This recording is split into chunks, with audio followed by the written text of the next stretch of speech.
3 start. নমস্কার, কবি অচিন্ত সুরালের লেখা রাক্ষসদের দেশে। তেপান্তরের গা ছমছম, মাঠ পেরিয়ে শেষে পৌঁছে গেলাম দাঁত কর্ম রাক্ষসদের দেশে। চতুর্দিকে ছড়িয়ে আছে ছিপে করা হাড়, তেনারা সব বিশাল যেন একাকটা পাহাড়। কয়েকজনের 3টে মাথা, 5-7টা হাত। আমার প্রাণ তো একটা মতেই যাবে তার নির্ঘাত। আমায় দেখে রাক্ষসরাজ বলল, ওকে ধর। দৌড়ে এলো কষি রাক্ষস, মুখটা ভয়ঙ্কর। বলি, আমায় মেরে কি লাভ? রাজপুত্র নই, এই দেখো না আমার ঝোলায় কলম খাতা বই। আমি তো এক ছোট্ট কবি, দেশ বিদেশে ঘুরি। নেই তরোয়াল, পক্ষীরাজ বা সৈন্য ভুরি ভুরি। এসব দেখে ইচ্ছা হলে না হয় আমায় মেরো।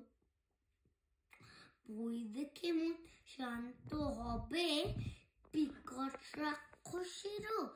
কে জানতো এই কথাটা, কজনই বা জানে। বই যে কাজে লাগতে পারে প্রাণের পরিত্রাণে। সে বলল, বেশ তো শুনি, কি লিখেছিস পড়। আমার তখন গাম বেরিয়ে ধুরছিল দর দর। অসুর আসছে তেরে। বই ছিল লেখা, শুনে বলে, বাড়ে ছেলে আরেকটু শেখা। তারপর ফের প্রশ্ন করে, অসুর মানে কেসে? বলি, তারা খুব ভয়ানক, দেশে বকের বেশে।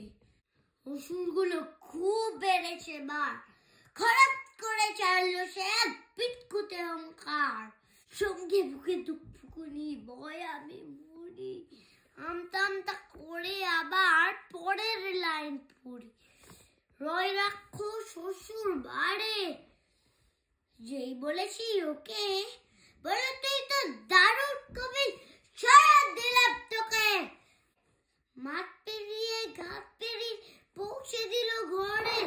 বলো, আরো কবতে লিখিস, সবাই যেন পড়ে। হারাসর খবর দিবি অসুর এলে পাড়ায়। চিবিয়ে খাবো কবির দিকে হাত। সেদিন থেকে চকলেট বা কিচ্ছু চাইনি। বই না নিয়ে কখনো আমি কোথাও আর যাইনি। নমস্কার।